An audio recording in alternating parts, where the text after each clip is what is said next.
الحمد لله رب العالمين، والصلاة والسلام على رسوله سيد المرسلين خاتم النبيين رحمة للعالمين شفيع المذنبين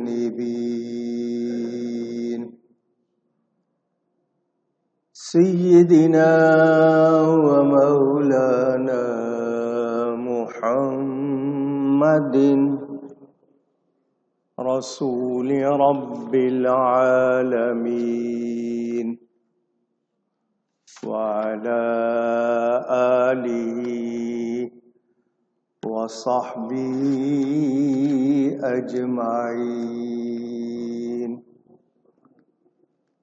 أما بعد فأعوذ بالله من الشيطان الرجيم. بسم الله الرحمن الرحيم.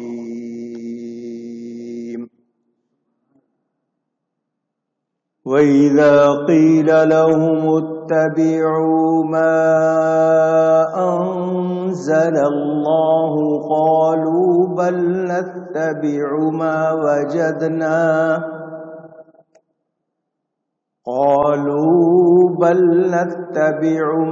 وَجَدْنَا عَلَيْهِ آبَاءَنَا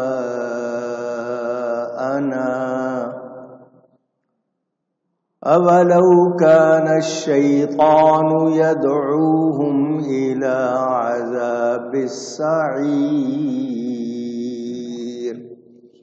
صدق اللہ العلی العظیم. محبت کے ساتھ ایک مرتبہ درود شریف پڑھ لیجئے. اللهم صل على سيدنا ومولانا محمد معدن الجود والكرم وآله وصحبه وبارك وسلم. الصلاة والسلام عليك يا رسول الله.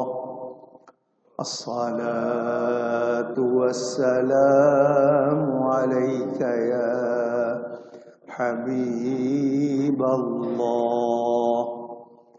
الصلاة والسلام عليك يا رحمة للعالمين وعلى آلك وأصحابك يا شفيع المذنبين.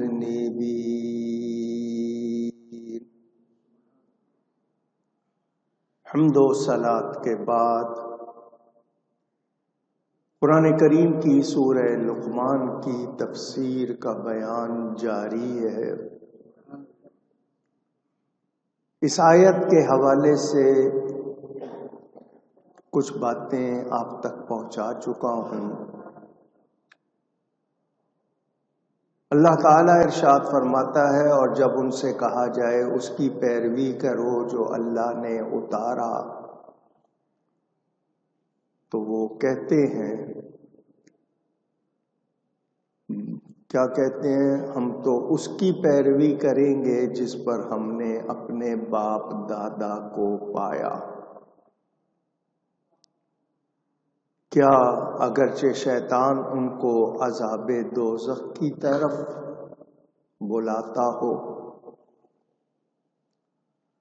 اس حوالے سے میں نے جو باتیں عرض کی تھیں خلاصہ پیش کرتا ہوں.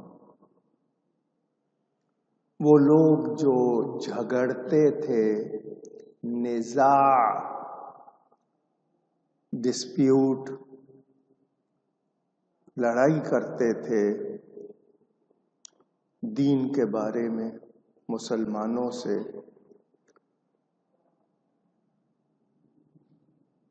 ان کو یہ کہا گیا کہ جو اللہ نے نازل کیا ہے، اتارا ہے، اس کی پیروی کرو۔ نبی پاک صلی اللہ علیہ وآلہ وسلم پر قرآن نازل ہوا جو واضح ہے اور نور بین، کلیئر، شفاف، کوئی شک شبہ نہیں، اس پر ایمان لاؤ۔ تو کہتے ہیں بلکہ ہم تو اس کی پیروی کریں گے، اس کی اتباع کریں گے جس پر ہم نے اپنے باپ دادے کو پایا، یعنی وہ گزشتہ لوگ بت پرستی کرنے والے مراد ہے، اگرچہ شیطان انہیں بلاتا ہو دوزخ کے عذاب کی طرف۔ اس میں پہلی بات آپ کو یہ بتائی تھی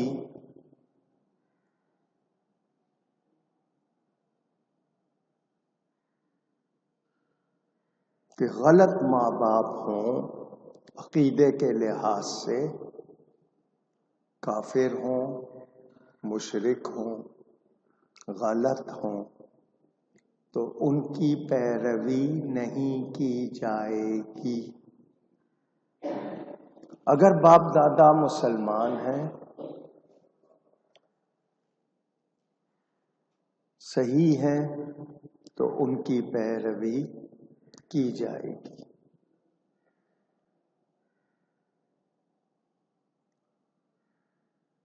شریعت کے حوالے سے یہ بات واضح کر دی گئی کہ غلط راستے پر نہیں چلنا،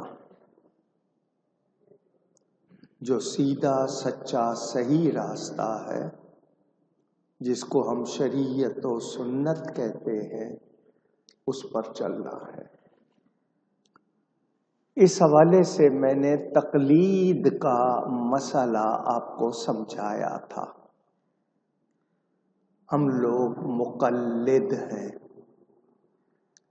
اہل سنت کے 4 امام ہیں، امام اعظم ابو حنیفہ، امام محمد بن ادریس شافعی، امام مالک بن انس اور امام احمد بن حنبل رضی اللہ تعالی عنہم، حنفی، شافعی، مالکی، حنبلی۔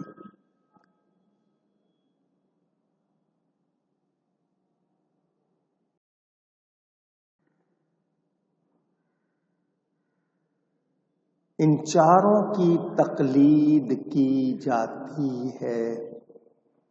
میں نے پہلے بھی سمجھا دیا، ایک مرتبہ پھر کہہ رہا ہوں۔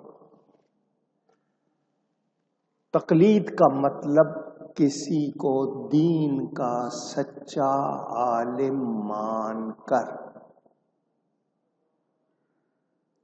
اس سے کوئی بات پوچھنا، دین کی بات پوچھنا، جو وہ بتائے بغیر دلیل کے اس کو مان لینا۔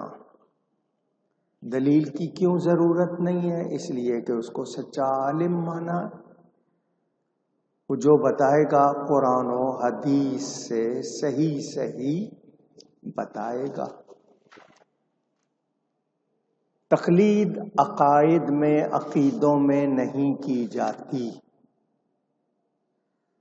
تقلید کی جاتی ہے فروعی مسائل میں۔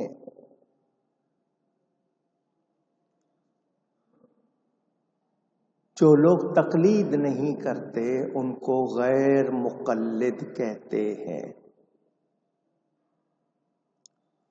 وہابی، اہل حدیث کہلانے والے، یہ ان 4 اماموں میں سے کسی کی تقلید نہیں کرتے۔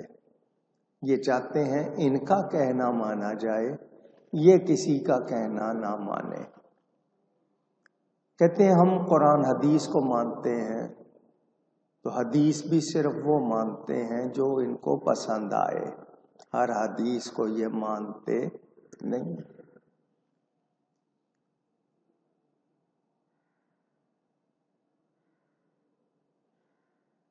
ہر وہ شخص جو اس قابل ہے کہ قرآن اور حدیث سے خود مسئلہ معلوم کر سکتا ہے، صحیح طور پر اتنا قابل ہے، وہ تقلید نہیں کرتا تو کوئی بات نہیں، لیکن ہر شخص کی یہ صلاحیت نہیں ہے۔ اب میں آپ کے سامنے یہ بات بھی کر چکا کہ سیدنا غوث اعظم رضی اللہ تعالی عنہ اپنے وقت کے سب سے بڑے عالم تھے۔ ان کی علمی شان کتنی بلند علماء بیان کرتے ہیں، وہ بھی مقلد۔ اتنا بڑا عالم ہو کر تقلید کرے تو عام آدمی کا کیا حال ہونا چاہیے؟ عامی کے لیے، عام شخص کے لیے ضروری ہے کہ وہ تقلید کرے۔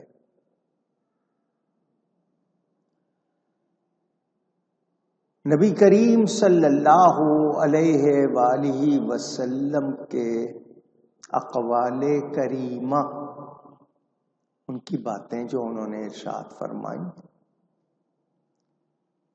ان پر عمل کرنے کو تقلید نہیں کہتے، اس لیے کہ ان کے تمام باتیں حجت ہے۔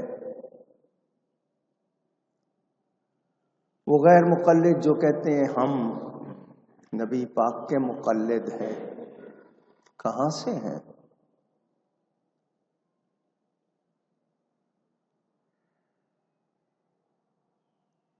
جب ہم ایک شخص پر یہ اعتبار کرتے ہیں، اعتماد کرتے ہیں کہ وہ جو کچھ کہتا ہے وہ سچ اور حق ہے، تو ہمیں اس سے دلیل مانگنے کی ضرورت نہیں۔ آپ لوگ آتے ہیں، مولانا صاحب نماز میں میرا وضو ٹوٹ گیا، میں کیا کروں؟ وہ جو جواب دیتا ہے آپ مانتے ہیں یا نہیں؟ پوچھ رہا ہوں، یا دلیل مانگتے ہیں؟ کہاں لکھا ہے؟ مجھے قرآن کی آیت دکھاؤ، مجھے حدیث دکھاؤ۔ دلیل مانگتے ہیں کیونکہ آپ کو نہیں معلوم کہ مسئلہ کیسے نکلتا ہے، آپ نے دین کا علم نہیں پڑھا ہوا، آپ نہیں جانتے، اس لیے آپ عالم سے پوچھتے ہیں یہ یقین کر کے کہ یہ جو بتائے گا سچ بتائے گا۔ میں علماء حق کی بات کر رہا ہوں۔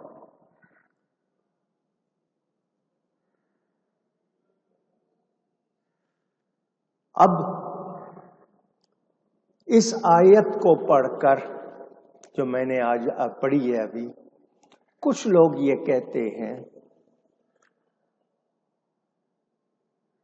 کہ ہمارے باپ دادا کے طریقے پر ہم چلیں گے، بھلے وہ دوزخ کی طرف لے جا رہا ہے شیطان ان کو، اور وہ کہتے ہیں دیکھو تم بھی اپنے باپ دادا کے طریقے پر چل رہے ہو، دین پر چلو، باپ دادے کے طریقے پر نہیں چلو۔ تو میں نے پہلے بتا دیا وہ باپ دادا جو غلط ہے، جو غلط ہے ان کے طریقے پر نہیں چلیں گے، جو صحیح ہیں ان کا طریقہ تو اپنانا ہے، اس کی تو تاکید کی گئی ہے۔